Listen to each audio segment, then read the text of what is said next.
Hello my crafty friends. Today I'm making my little specimen cards and I'm going to show you how I did them. They're really quick and easy. So I've taken an A4 piece of paper that is actually watercolor paper and I've measured 3 strips that are 8 centimeters across by the width of the A4 paper. I then fold them in half and each one is going to be a specimen card. I'm going to start by doing the background of each one.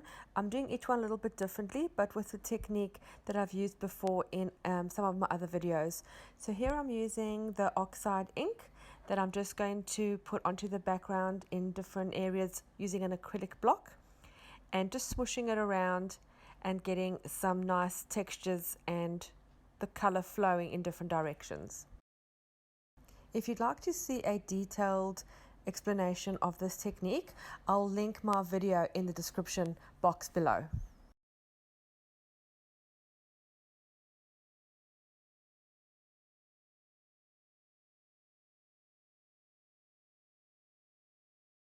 After doing the 2 layers of ink and leaving the darker one on top in those gorgeous splotchy mottled areas, I'm going to use some gesso with a piece of cardboard just to lighten some areas and add additional texture. So I'm just picking it up with a piece of cardboard and just smearing it around and then drying it again. I'm also doing some stamping. For this one I'm using my vintage script stamp with some black ink.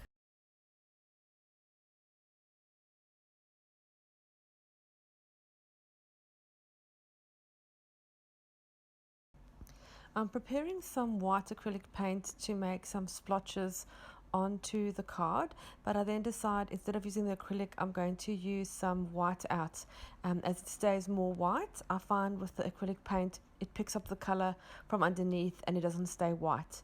So I use a few splotches of the Tipex.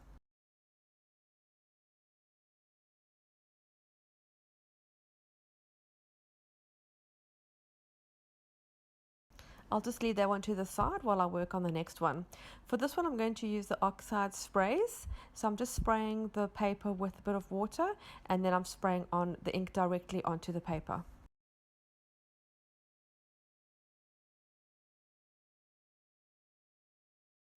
I'm also adding a small touch of the color burst pigment powders just for a bit of a green and then adding lots of water and just letting it run and make patterns and designs on the card. Once it's dry, I'm just going to add a layer of the vintage photo oxide ink. I just like that dark brown mottled look, so I wanted to have that one on this one as well.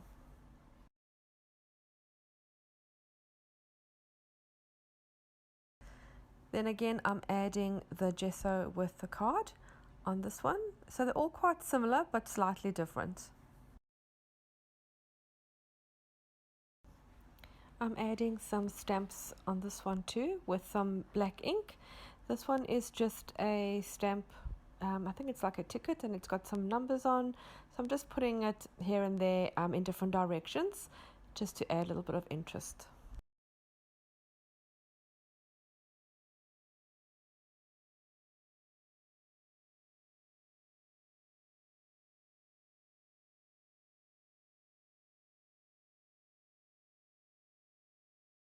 And some white splotches for this one too.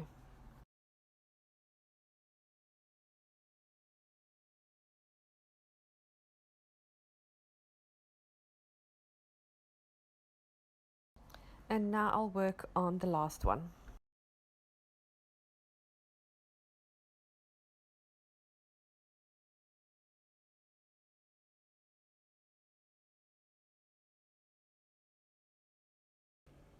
As I work with these, I'm going to add different layers. After each application of color, I'm going to dry it and then I'm going to add another layer. Here I'm doing a splatter with the ink and a bit of spray, letting the color run and do its own design, and then I'm just going to dry that. And then I'm going to put some plain water. I'm just going to splash it on with the paintbrush. That will then activate with the oxide in the ink, and when I press a tissue or a paper towel over it, it'll lift some of the color off and sort of have more of a splotched or a spotty look, as you can see there. I'm going with a flourish stamp for this one, again with black ink.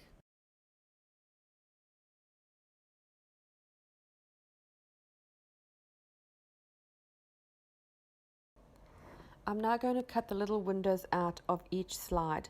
I'll just turn it inside out because I'm going to make some pencil markings, and I'm just going to use this acrylic block to measure. I'm a little bit lazy, I don't want to measure with a ruler, and this acrylic block actually fits perfectly in the space I want, so I'm just tracing around it to make the cutting marks. And then carefully with my metal ruler and my X-Acto knife, I'm just going to cut out the little windows.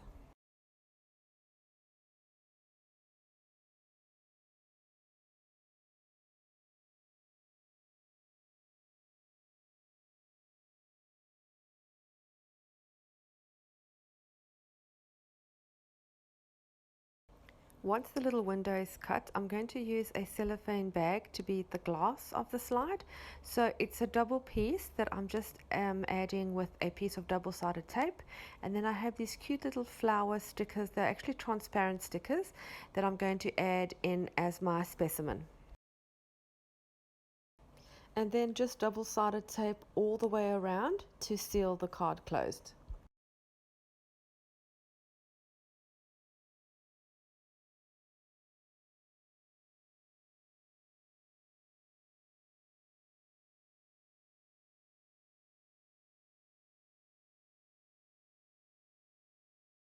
And then if you have a corner rounder, you can just round the corners of the card.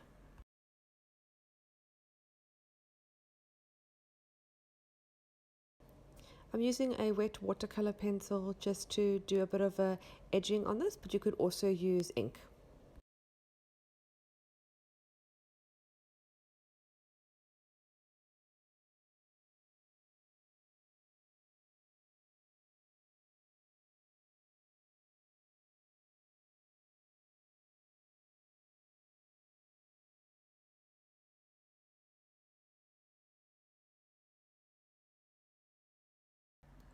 I'm now going to repeat the same process for the other two cards.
I have these transparent flower stickers available in my Etsy shop. Unfortunately, it's currently on vacation only because of the postal services being unreliable at this point in time. But I do have them in stock, and as soon as I'm able to post again, they will be available. I will put a link, or there is a link, to my Etsy shop in the description of this video.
Keep the little offcuts that we've cut out because we can use them for a project in the future.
As a final touch, I'm just going to add a little tag with a date on. So I've just got a little acrylic stamp that's I'm going to stamp onto coffee stain paper. I've tried a few different papers here and I found that the coffee stained one was the best. So I just stamped that with the date stamp and attached it on just for a final touch, and then the cards are ready.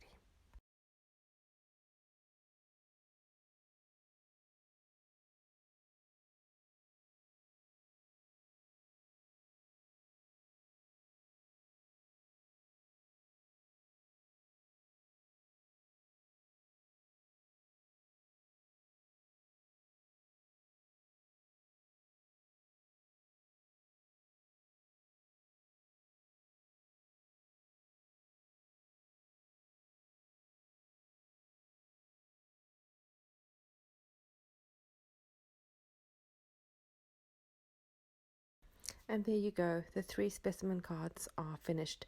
I do hope you enjoyed this video. I hope you found it helpful to be able to make your own specimen cards. If you have any questions, please do leave them in the comments. I would love it if you subscribed to my channel, and I will see you all again soon. Bye.